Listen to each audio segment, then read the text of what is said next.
اور اب میں بلا تاخیر دعوت سخن دیتا ہوں اپنے فاضل بھائی قاری عبداللہ المنشاوی حافظہ اللہ تعالی، یہ لاہور کے اندر ایک بڑے ادارے کے اندر تجوید و قرات کے فرائض سر انجام دے رہے ہیں، اور آپ بھی محبت کا ثبوت دیں۔ علماء اور قرائے کرام بڑا دور کا سفر کر کے ہمارے پاس پہنچے ہیں۔ يَكُنْ لَهُ وَلِيٌّ مِّنَ الذُّلِّ وَكَبِّرْهُ تَكْبِيرًا۔ اللهم صل على محمد وعلى آل محمد كما صليت على إبراهيم وعلى آل إبراهيم إنك حميد مجيد۔ اللهم بارك على محمد وعلى آل محمد كما باركت على إبراهيم وعلى آل إبراهيم إنك حميد مجيد۔ أعوذ بالله من الشيطان الرجيم، بسم الله الرحمن الرحيم۔ إنا نحن نزلنا الذكر وإنا له لحافظون۔ وقال النبي صلى الله عليه وسلم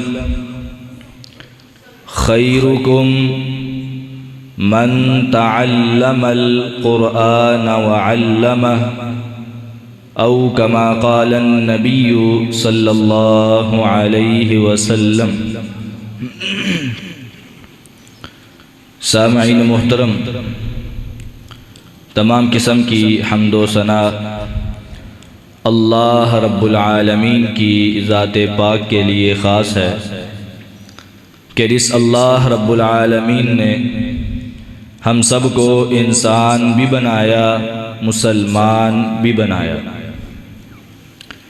یہودی، عیسائی، ہندو، سکھ، غیر مسلم، یہ سارے انسان ہیں، لیکن اللہ تعالیٰ کا ہم سب پر کتنا بڑا احسان ہے کہ اللہ رب العالمین نے ہم سب کو انسان بھی بنایا، مسلمان بھی بنایا، اور نبی علیہ السلام کا غلام بھی بنایا۔ لا تعداد، بے حد و بے حساب، بے شمار درود و سلام امام الانبیاء، سید الانبیاء، جناب محمد الرسول اللہ صلی اللہ علیہ وسلم کی ذات گرامی پر۔ میرے عزیزو، استاد محترم فخر القراء شیخ قاری عبد الباسط المنشاوی حفظہ اللہ تعالی تشریف فرما ہے۔ سچی بات تو یہ ہے کہ ہم سب استاد محترم کی تلاوت سننے کے لیے ہی یہاں پہ جمع ہوئے ہیں۔ استاد گرامی کے حکم پر میں چند باتیں آپ سے کرنا چاہتا ہوں۔ دعا ہے کہ اللہ تعالی جو میں بیان کروں اور آپ سنیں، اللہ ہمیں عمل کی توفیق عطا فرمائے۔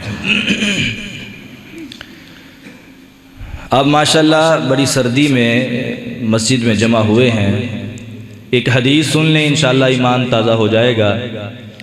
نبی علیہ الصلوۃ والسلام نے فرمایا، صحیح بخاری کی روایت ہے، ان للہ ملائکۃ یطوفون فی الارض یلتمسون اہل الذکر۔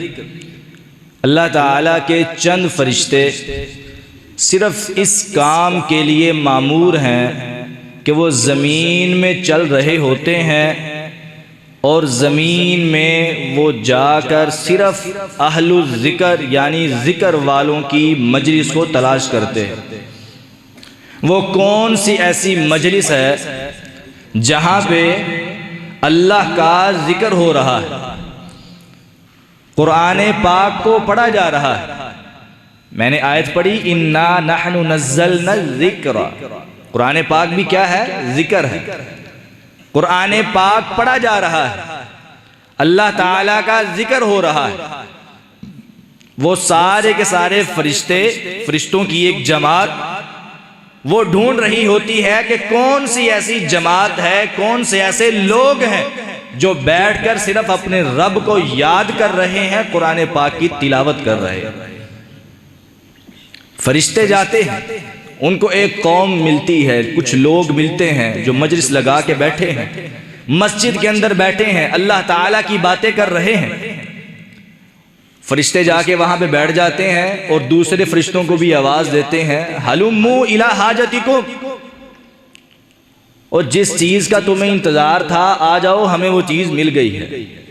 دوسرے فرشتوں کو آوازیں دیتے ہیں کہ آ جاؤ، یہاں پہ اللہ کا ذکر ہو رہا ہے، قرآن پاک پڑھا جا رہا ہے، سارے فرشتے آ کے اس مجلس میں بیٹھ جاتے ہیں۔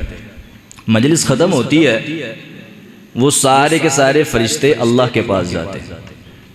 اللہ رب العالمین جو کہ ہر چیز کو بخوبی جاننے والا ہے، ہر چیز کو دیکھنے والا ہے، وہ تو اتنا علیم و خبیر ہے کہ اگر کالی رات ہو، کالی غار ہو، کالی غار کے اندر کالے پتھر کے اوپر کالی کیڑی چل رہی ہو، تو میرا رب ساتوں آسمانوں کے اوپر بیٹھ کر اس کالی رات میں، کالی غار میں، کالے پتھر کے اوپر کالی کیڑی کے چلنے کی آواز کو سنتا بھی ہے، اس کی آہٹ کو سنتا بھی ہے، اس کو دیکھتا بھی ہے۔ وہ اللہ رب العالمین جو ہر چیز کو بخوبی جاننے والا، وہ فرشتوں سے پوچھتا ہے تم کدھر سے آئے؟ فرشتے کہتے ہیں یا رب ہم دنیا میں جا رہے تھے، چند لوگوں کو ہم نے دیکھا، وہ مسجد میں بیٹھے ہیں، مجلس لگا کے بیٹھے ہیں، تجھے یاد کر رہے ہیں، تیرے قرآن پاک کی تلاوت کر رہے، اللہ کا ذکر کر رہے، تیری محبت کے لیے بیٹھے۔ تو اللہ تعالیٰ ایک سوال کرتے ہیں، اے میرے فرشتوں بتاؤ کیا ان میرے بندوں نے مجھے دیکھا ہے؟ فرشتے کہتے ہیں یا رب دیکھا تو نہیں ہے، تیرے کسی بندے نے تجھے نہیں دیکھا۔ تو اللہ تعالیٰ کہتے ہیں اے میرے فرشتوں بتاؤ اگر وہ مجھے دیکھ لیں تو پھر کیا کریں؟ تو فرشتے کہتے ہیں یا اللہ پھر وہ اور تیرا ذکر کریں اور تجھے یاد کریں، تیرے قرآن کی تلاوت اور زیادہ کریں۔ سبحان اللہ۔ تو میرے اللہ کیا کہتے ہیں؟ میرے اللہ تعالیٰ کا اعلان کرتے ہیں، میرے اللہ کہتے ہیں فرشتوں گواہ ہو جاؤ، اس مجلس میں آنے والے تمام لوگوں کو میں نے معاف کر دیا، سبحان اللہ، معاف کر دیا۔ کچھ فرشتے بولتے ہیں یا رب کچھ ایسے لوگ بھی آئے تھے جو قرآن سننے نہیں آئے تھے، اپنے کام کے لیے آئے تھے اور آ کے مسجد میں بیٹھ گئے تھے، وہ تیرا ذکر نہیں کر رہے تھے، ان کے بارے میں کیا حکم؟ میرے رب کہتے ہیں، میرے اللہ کہتے ہیں میرے فرشتوں وہ مجلس اتنی عظیم ہے، وہ لوگ اتنے عظیم ہیں کہ ان کے ساتھ بیٹھنے والا کوئی شخص بھی اس فضیلت سے، اس مغفرت سے محروم نہیں رہے گا۔ یعنی کیا مطلب؟ اس شخص کو بھی معاف کر دیا جاتا ہے۔ تو ہماری آج کی یہ مجلس قرآن پاک کی وجہ سے ہے، قرآن کی محبت کی وجہ سے ہے، اللہ تعالیٰ کی محبت کی وجہ سے ہے۔ انشاءاللہ ہم دعا کرتے ہیں یا اللہ ہمیں بھی ان لوگوں میں شامل فرما کہ جن کے گناہوں کو تو معاف کر دے گا۔ کچھ باتیں قرآن پاک کے حوالے سے سنیں، پھر اس کے بعد انشاءاللہ بات ختم کرتے ہیں۔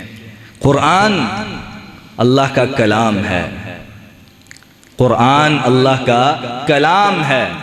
اس جملے پر ذرا غور کریں، یعنی یہ وہ کلمات جو قرآن پاک میں لکھے ہوئے ہیں، جو ہم اپنی زبانوں سے ادا کرتے ہیں، ایک وقت تھا یہی وہ کلمات تھے جو 1400 سال پہلے صحابہ کرام اپنی زبانوں سے ادا کیا کرتے تھے،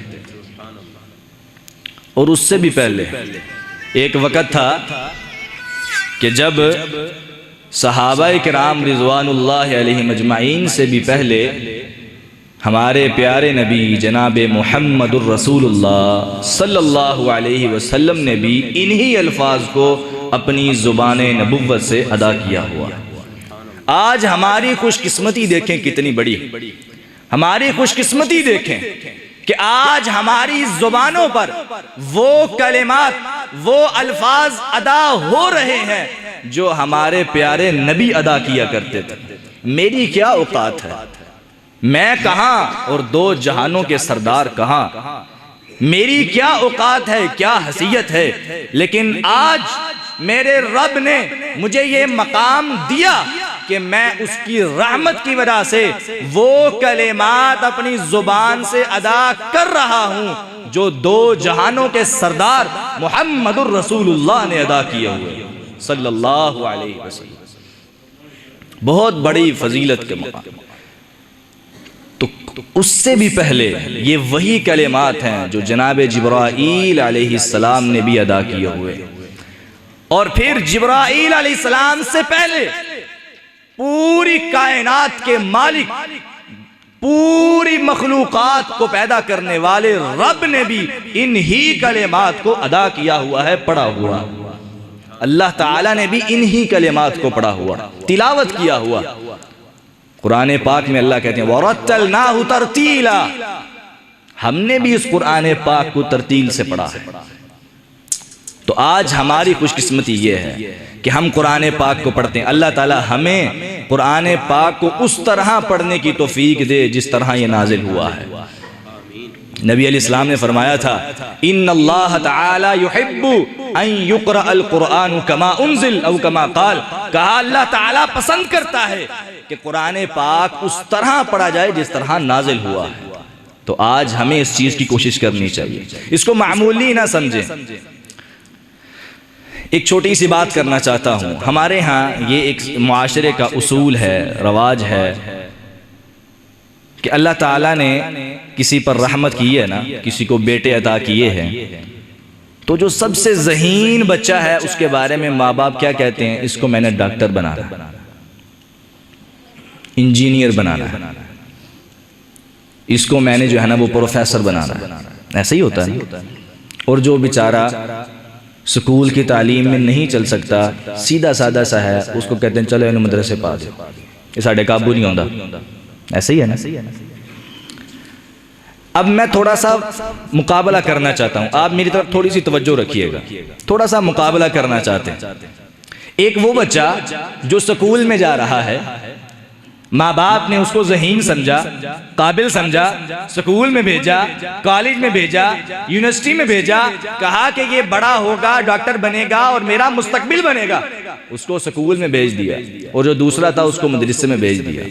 میں آپ سے سوال کرنا چاہتا ہوں، یہ بچہ جو سکول گیا ہے 5 سال 10 سال سکول میں گزارے گا یا 12 سال، اس کے بعد یہ کالج چلا جائے گا، اس کے بعد یونیورسٹی چلا جائے گا، 15-16 سال تک پڑھنے کے بعد اس نے ماں باپ کو کچھ دیا، یا 15 سال تک اس نے کچھ دیا ماں باپ کو، بلکہ لے کر گیا، دیا نہیں، لے کر گیا، دیا نہیں۔ 15 سال پڑھنے کے بعد، 16 سال پڑھنے کے بعد اس کو ڈگریاں ملی، تو ماں باپ نے اس کی نوکری کے لیے کافی محنت کی۔ بہت سے ایسے ڈگریاں والے لوگ ہیں جن کو نوکری نہیں ملتی، بیچارے ڈگریاں لے کر پھر رہے ہیں، نوکری نہیں ہے۔ اور بہت سے ایسے لوگ ہیں جن کو سرکاری نوکری بھی مل جاتی ہے لیکن ماں باپ کو نہیں پوچھتے۔ ایسے ہیں لوگ کہ نہیں ہیں؟ بتائیں، ماں باپ نے 15-16 سال محنت کی، اس کے اوپر پیسہ لگایا، اس نے بعد میں کیا کیا؟ ماں باپ کو کیا صلہ دیا؟ کچھ نہیں دیا۔ اور پھر اگر ماں باپ کو اس نے دیا بھی، مان لیا کہ اس نے 15-16 سال بعد تعلیم حاصل کرنے کے بعد، نوکری میں لگنے کے بعد ماں باپ کو دیتا رہا، ماں باپ فوت ہو گئے، اس کے بعد کیا ملے گا؟ ماں باپ کچھ بھی نہیں ملے گا۔ یہ 15-16 سال پڑھنے والا جب خود فوت ہوگا، اس کو بعد میں کیا ملے گا؟ کیا اس کی جو ڈگریاں ہیں یہ قبر میں کام آئیں گی؟ حشر میں کہیں بھی کام نہیں آئیں گی۔ اور دوسری طرف جس کو نکما سمجھ کر، جس کو سب سے ہلکا اور کم تر سمجھ کر مدرسے میں بھیجا تھا، اس کا پہلا دن دیکھیں، پہلا گھنٹہ دیکھیں، مدرسے میں جاتا ہے، مسجد میں جاتا ہے، باپ نے جا کے قاری صاحب سے کہا، قاری صاحب انہوں پڑھو، انہوں قابو کرو، ساڑھے قابو نہیں ہوندہ، انہوں باؤ اتھے مسجد دے وچ۔ قاری صاحب نے بٹھا لیا، قاری صاحب نے کہا پڑھو بیٹے بسم اللہ الرحمن الرحیم۔ قاری صاحب نے اس بچے کو بسم اللہ پڑھائی۔ میرے رب نے کہا اے فرشتو، اس بچے نے بسم اللہ الرحمن الرحیم پڑھی ہے، اس کے اندر جتنے حرف آئے ہیں ہر ایک حرف کے بدلے 10 نیکیاں اس بچے کو بھی دے دو، اس کے والد کو بھی دے دو، اس کے قاری صاحب کو بھی دے دو، جو اس کے انتظام میں اپنی محنت کو لگانے والا ہے ہر کسی کو 10 نیکیاں دے دو۔ مجھے ایمان سے بتائیں، یہ بچہ ابھی قرآن پاک پڑھنا شروع نہیں کیا، ابھی اس کا صرف قاعدہ ہے، قاعدے میں بھی صرف پہلا سبق بسم اللہ الرحمن الرحیم ہے، اس میں بھی سب سے پہلے دن، سب سے پہلے گھنٹے میں بچے کو بھی ثواب جا رہا ہے، والدین کو بھی ثواب جا رہا ہے، اور استاد کو بھی ثواب جا رہا ہے، مسجد کی انتظامیہ کو بھی ثواب جا رہا ہے، اور جو مسجد میں تعاون کرنے والے ہیں سب کو ثواب جا رہا ہے۔ بتائیں بہتر کون ہے، مدرسے والا یا سکول والا؟ خیرکم قال نبیکم حقا، نبی علیہ السلام نے سچ کہا تھا، خیرکم من تعلم القرآن وعلمہ۔ اے لوگو بھول میں نہ رہیے گا، تم میں سب سے بہترین وہ ہے جو قرآن پاک سیکھے اور سکھائے۔ تم میں سب سے بہترین وہ ہے۔ سب سے بہترین مالدار کو نہیں کہا، سب سے بہترین عہدے دار کو نہیں کہا، اونچے طبقے والے لوگوں کو نہیں کہا، بلکہ کیا کہا؟ سب سے بہترین وہ ہے جو قرآن پاک سیکھتا ہے اور سکھاتا ہے۔ آپ مجھے ایمان سے بتائیں، قرآن پاک کے ساتھ جو تعلق ہے، جو لگن ہے، اگر وہ کسی بچے کی بھی ہو نا، بچہ قرآن کا حافظ ہو تو بڑے بڑے بزرگ جو ہے وہ جماعت نہیں کرواتے، وہ کہتے ہیں قاری پیچھے کھلوتا ہے، حافظ پیچھے کھلوتا ہے، ٹھہر جو وہ حافظ وضو کرن دیا انہوں آنڈے وہ جماعت کرائے گا۔ ہوتا ہے کہ نہیں ایسا؟ بڑے بڑے بزرگ، بڑے بڑے عہدے دار حافظ قرآن سے پہلے اپنا سر نہیں اٹھا سکتے۔ کوئی جتنا مرضی بڑا وزیر اعظم ہو، عہدے دار ہو، صدر ہو، کوئی بھی ہو، کوئی جنرل کرنل بھی کیوں نہ ہو، کیا امام اور قاری صاحب سے پہلے اپنا سر اٹھا سکتا ہے؟ اگر کسی نے اٹھا لیا تو میرے پیارے نبی نے کیا فرمایا؟ میرے نبی علیہ السلام نے فرمایا تھا، اگر کسی بندے نے امام کے سر اٹھانے سے پہلے اپنا سر اٹھا لیا، مجھے ڈر لگتا ہے کہ میرا رب اس کا سر گدھے کا سر بنا دے گا۔ اس امام کو، اس قاری صاحب کو فضیلت کس نے دی ہے؟ قرآن۔ یہ قرآن وہ کتاب ہے، ان اللہ یرفع بہذا الکتاب اقواما ویضع بہ آخرین۔ قرآن وہ کتاب ہے کہ جس کے ذریعے اللہ تعالیٰ بہت سی قوموں کو بلند کر دیتا ہے اور بہت سی قوموں کو ذلیل و رسوا بھی کر دیتا ہے۔ جو اس کی عزت کرتے ہیں، احترام کرتے ہیں، اس کے ساتھ محبت کرتے ہیں، پڑھتے رہتے ہیں، اس کو اللہ تعالیٰ بلند کر دیتا ہے۔ اور جو عزت نہیں کرتے، احترام نہیں کرتے، اس کو پڑھتے نہیں ہیں، غلاف میں ڈال کر اونچی جگہ پہ رکھ دیتے ہیں، ان کو عزت نہیں ملتی ہے۔ جو قرآن پاک کو سارا سال کھولتے بھی نہیں، ان کو عزت نہیں ملتی ہے۔ وہ معزز تھے زمانے میں مسلمان ہو کر، ہم ذلیل و خوار ہوئے تارک قرآن ہو کر۔ دنیا میں اس انسان کو بڑی عزت ملتی ہے جو قرآن پاک کے ساتھ تعلق رکھتا ہے۔ میں مختصر کرتا ہوں بات کو۔ حضرت عمر رضی اللہ تعالی عنہ نے مکے کا گورنر بنایا حضرت ابو رافع رضی اللہ عنہ۔ حضرت ابو رافع کو جب مکے کا گورنر بنایا تو بعد میں نا ایک جگہ پہ ابو رافع ملے حضرت عمر رضی اللہ عنہ کو، تو حضرت کسی اور جگہ پہ نا مکے سے باہر، تو حضرت عمر نے پوچھا ابو رافع مکے میں کس کو چھوڑ کے آئے؟ مکہ اتنا عظیم شہر ہے، مسلمانوں کا مرکز ہے، تم اس میں کس کو چھوڑ کے آئے ہو؟ میں نے تمہیں وہاں پہ گورنر بنایا، تم یہاں پہ ہو، ادھر کون ہے؟ تو حضرت ابو رافع نے کہا ابن ابزہ کو میں اپنا نائب بنا کے آیا۔ یہ نام کو اتنا مشہور نہیں تھا۔ حضرت عمر نے کہا من ابن ابزہ، ابن ابزہ کون ہے؟ تو حضرت ابو رافع نے کہا مولم من موالینا، یہ ہمارے غلاموں کا بھی غلام ہے۔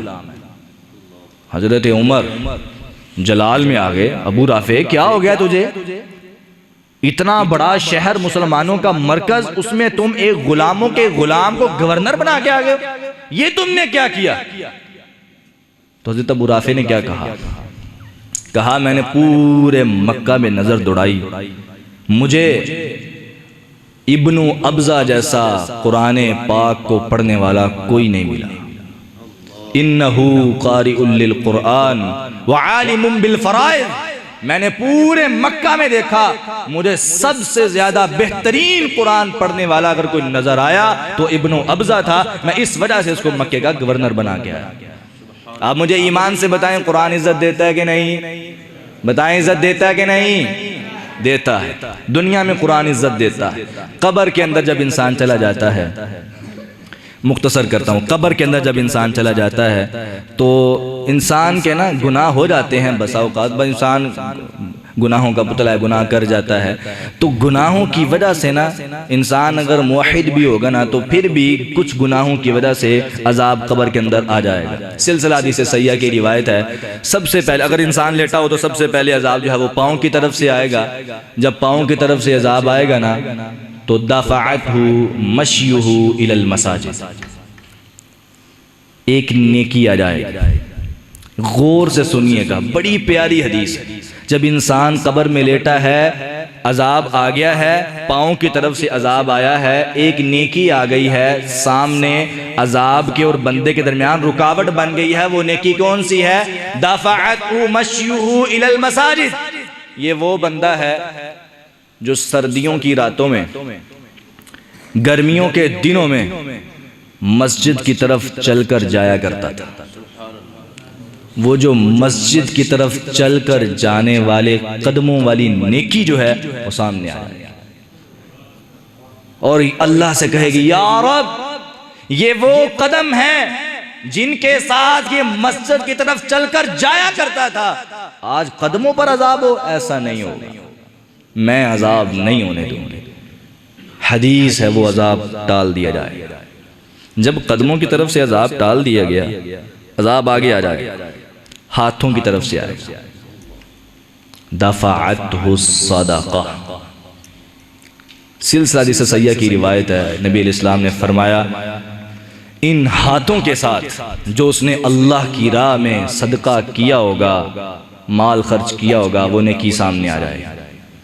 یا رب ان ہاتھوں کے ساتھ اس نے تیری راہ میں مال خرچ کیا تھا، تیرے مرکز کو تعمیر کیا تھا، مسجد تعمیر کی تھی، مدرسے کو تعمیر کیا تھا، مدرسے کے بچوں کا خیال رکھا تھا، یا رب یتیموں کا خیال کرتا تھا، یہ مسکینوں کا خیال، وہ نیکی سامنے آ جائے گی۔ ہاتھوں سے بھی عذاب ٹال دیا جائے گا۔ جب ہاتھوں سے بھی عذاب ٹال دیا جائے گا، عذاب آئے گا منہ کی جانب سے۔ جب منہ کی جانب سے آئے گا دفعتہ تلاوت القرآن، قرآن کی تلاوت والی نیکی سامنے آ جائے گی۔ یا رب یہ اسی منہ سے قرآن پاک کی تلاوت کیا کرتا تھا، یا رب یہ قرآن پاک کو پڑھا کرتا تھا، اس وجہ سے آج اس کو منہ کی طرف سے بھی عذاب نہیں ہوگا۔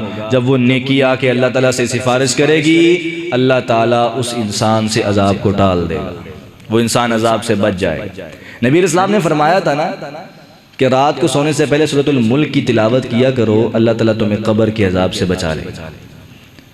چھوٹی سی سورت ہے، رات کو سونے سے پہلے پڑھا کریں، سورۃ الملک 29ویں سپارے کی پہلی سورت ہے، رات کو سونے سے پہلے تھوڑا سا ٹائم نکال کے پڑھیں، اللہ تعالیٰ قبر کے عذاب سے محفوظ رکھ لے گا۔ پڑھیں گے انشاءاللہ؟ انشاءاللہ اللہ تعالیٰ ہمیں اس کی توفیق عطا فرمائے۔ قبر کا بھی معاملہ جو ہے وہ ہو گیا۔ آگے حشر میں جب انسان پہنچے گا، آخری باتیں ہیں، حشر میں جب انسان پہنچے گا تو اللہ تعالیٰ حشر میں بھی قاری قرآن کو، قرآن کے ساتھ محبت کرنے والے کو عزت دے گا، مقام دے گا۔ سارے لوگ جمع ہیں، آدم علیہ السلام سے لے کر قیامت تک کے آنے والے تمام لوگ حشر کے میدان میں جمع ہیں۔ اچانک کیا ہوگا؟ ایک پرندوں کا جھنڈ آئے گا، پرندوں کا جھنڈ آئے گا، پورے مجمع میں سے ایک شخص کو تلاش کرے گا، اس کے تلاش کرنے کے بعد اس کے اوپر آ کے سایہ کر دے گا۔ سارے لوگ دیکھیں گے، یا رب یہ کون ہے دنیا میں کوئی چودھری تھا، مالدار تھا، کوئی صدر تھا، کوئی وزیر اعظم تھا، کوئی جنرل کرنل تھا، کوئی مالدار تھا، کوئی بڑے عہدے والا تھا. یہ کون ہے کہ جس کو آج اتنا مقام دیا جا رہا ہے کہ سورج کی گرمی سے بچنے کے لیے اس کے اوپر سایہ کر رہے ہیں پرندوں کے جھنڈ؟ یہ کون ہے؟ ابھی یہ سوچ ہی رہے ہوں گے تھوڑی ہی دیر بعد ایک بادل کا ٹکڑا آئے گا، وہ آ کے پرندوں کے اوپر سایہ کر دے گا. بسا اوقات ایسا ہوتا ہے نا کہ پرندے بھی اگر سایہ کریں تو ان کے پروں میں سے کچھ نہ کچھ گرمی یا روشنی سورج کی وہ نیچے آ جاتی، لیکن جب بادل کا ٹکڑا اوپر آ جائے گا تو پھر بالکل بھی نہیں آئے گی، تو وہ اس کے اوپر آ جائے گا، بالکل دھوپ سے محفوظ کر دیا جائے گا. میرے نبی علیہ السلام نے کہا تھا اقرأ الزہراوین، اے لوگو سورۃ البقرہ اور سورہ آل عمران کی تلاوت کیا کرو، اللہ تعالیٰ تمہیں حشر میں یہ مقام عطا کر دے گا. اور یہ یقینی بات ہے کہ جو انسان ایسا ہے کہ جس کو اللہ تعالیٰ دھوپ سے بچا رہا ہے، سورج کی گرمی سے بچا رہا ہے، اس کو جہنم کی آگ سے نہیں بچائے گا، یقیناً بچائے گا، یقیناً بچائے گا. کہ جس رب کو اس بندے کی وہ تھوڑی سی دھوپ برداشت نہیں ہے، جو میرا رب چاہتا ہے کہ میرے اس بندے کو تھوڑی سی دھوپ بھی نہ لگے، وہ جہنم میں کیسے پھینکے گا؟ تو ابھی سارے لوگ دیکھ رہے ہوں گے، اچانک آواز آئے گی یقال لصاحب القرآن اقرأ وارتقی ورتل کما کنت ترتل فی الدنیا فإن منزلتک عند آخر آیت تقرأها. اللہ تعالیٰ کہیں گے اے قاری قرآن، اے قرآن کے قاری، اے حافظ، قرآن پاک کو پڑھنے والے، دنیا میں جھوم جھوم کے قرآن پڑھتا تھا نا، دنیا میں ترتیل سے قرآن پڑھتا تھا نا، اللہ کو راضی کرنے کے لیے اخلاص کی نیت سے قرآن پاک پڑھتا تھا، دنیا میں پڑھتا تھا، لوگ تیرا قرآن سنتے تھے. آج قرآن پاک تو پڑھے گا، تیرا قرآن پاک میں رب سنوں گا. قاری قرآن کو کہا جائے گا اقرا، پڑھنا شروع کر دے، وارتقی، جنت کے درجات چڑھنا شروع کر دے، ورتل، اور قرآن پاک کو ترتیل سے پڑھ، ٹھہر ٹھہر کے پڑھ، کما کنت ترتل فی الدنیا، جس طرح تو دنیا میں ترتیل سے پڑھا کرتا تھا، ٹھہر ٹھہر کر پڑھا کرتا تھا، تیری منزل وہی ہوگی جہاں پہ تو آخری آیت کو مکمل کرے گا. آج مجھے کہا جائے، میں آپ کو مثال دے کر سمجھاتا ہوں، آج مجھے کہا جائے آپ سورۃ الناس کی تلاوت کریں، آپ یہاں سے سورۃ الناس کی تلاوت کریں اور یہاں سے چلنا شروع کریں، جہاں سے شروع کریں گے جہاں پہ ختم کریں گے یہ ساری جگہ آپ کی ہے. تو میں آہستہ آہستہ پڑھوں گا یا تیز پڑھوں گا؟ بتائیں. آہستہ آہستہ پڑھوں گا نا، تو یہ تو دنیا ہے نا، تو جنت کی جگہ کون نہیں لینا چاہے گا؟ یہ تو دنیا ہے. دنیا، جنت کے بارے میں نبی علیہ السلام نے کہا تھا موضع صوت فی الجنہ خیر من الدنیا وما فیہا.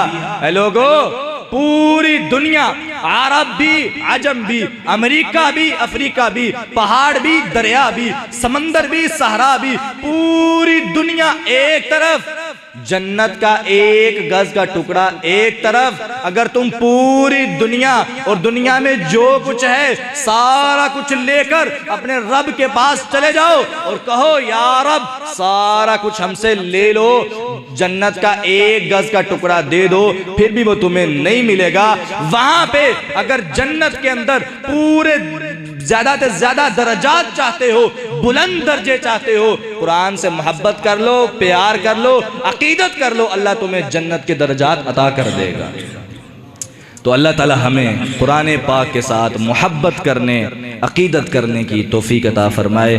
اپنے بچوں کو قرآن کے ساتھ جوڑیں، خود بھی قرآن کے ساتھ جڑیں، اور جن بھائیوں کے بچے جو ہیں وہ پڑھ رہے ہیں قرآن پاک، اس مسجد میں ماشاءاللہ کلاس لگتی ہے، میں مبارکباد پیش کرتا ہوں حضرت قاری عبدالسلام المنشاوی صاحب حافظہ اللہ تعالیٰ کو بھی، اور یہاں کے جو حفظ کے استاذ ہیں ان کو بھی اللہ تعالیٰ تمام کی جہود کو قبول فرمائے، اور جتنے بچے یہاں پہ پڑھتے ہیں اللہ ان کو کامیاب کرے، ان کو قرآن کا قاری بنائے، حافظ عالم بنائے، اور جن کے والدین، ان تمام بچوں کے والدین، اللہ تعالیٰ ان تمام والدین کے لیے ان بچوں کو صدقہ جاریہ بنائے۔